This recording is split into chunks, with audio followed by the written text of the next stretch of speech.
പാലക്കാട് ഒറ്റപ്പാലത്ത് മായന്നൂർ പാലത്തിന് സമീപത്തെ റെയിൽവേ ട്രാക്കിനരികിൽ സ്ഥാപിച്ചിരിക്കുന്ന സുരക്ഷാ ക്യാമറ ദൃശ്യങ്ങൾ പരിശോധിക്കുകയാണ് അന്വേഷണ സംഘം. പെട്ടെന്നാണ് പോലീസിന്റെ ശ്രദ്ധ പമ്മി നടന്നു പോകുന്ന ഒരു അപരിചിതനിലേക്ക് എത്തുന്നത്. മുഖം വ്യക്തമല്ല. കൂടുതൽ CCTV ദൃശ്യങ്ങളെ ആശ്രയിക്കേണ്ടി വരുമെങ്കിലും ഒരു തുമ്പ് കിട്ടിയ പോലെ അന്വേഷണ സംഘത്തിന് ചെറിയൊരു പ്രതീക്ഷയായി വിഷ്വൽ ഉണ്ട്. അന്ന് പട്ടാപ്പകൽ അടുത്തൊരു വീട്ടിൽ കതക് കുത്തി തുറന്ന് ഒരു മോഷണം നടന്നിരിക്കുകയാണ്.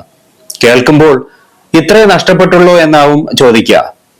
ആനന്ദിയെ സംബന്ധിച്ച് അത്ര ഉണ്ടാക്കാൻ ഒരായുസ് തന്നെ വേണ്ടി വന്നു. ഇനി അതുപോലെ ഉണ്ടാക്കി വെക്കാൻ കഴിയുകയുമില്ല. ബുധനാഴ്ച രാവിലെ 8:30 മണിയോടെ റോഡരികിലെ കൊച്ചു കുടിൽ താഴിട്ട് പൂട്ടി ആനന്ദി ഭാരതപ്പുഴയിലേക്ക് കുളിക്കാൻ പോയതാണ്. തിരിച്ചു വന്നപ്പോ എല്ലാം കുത്തി തുറന്ന് വാരി വലിച്ചിട്ടിരിക്കുകയാണ് വീട്ടിൽ. വെറും 1 മണിക്കൂർ സർവ്വതും കവർന്നു കളയാൻ ആ കള്ളന് കഴിഞ്ഞു. ഒരു വീട് ദീർഘകാലത്തെ സ്വപ്നമായിരുന്നു ആനന്ദിക്ക്. ആനന്ദി തമിഴ്നാട്ടുകാരിയാണ്. കഷ്ടപ്പെട്ടുണ്ടാക്കിയ 42,000 രൂപയും വീട് പണിക്ക് തുടക്കമിടാനായി മകളുടെ പക്കൽ നിന്നും ബാങ്കിൽ പണയം വയ്ക്കാനായി വാങ്ങിവെച്ചിരുന്ന 2.5 പവൻ സ്വർണവുമാണ് ആ കള്ളൻ കവർന്ന് കടന്നു കളഞ്ഞത്.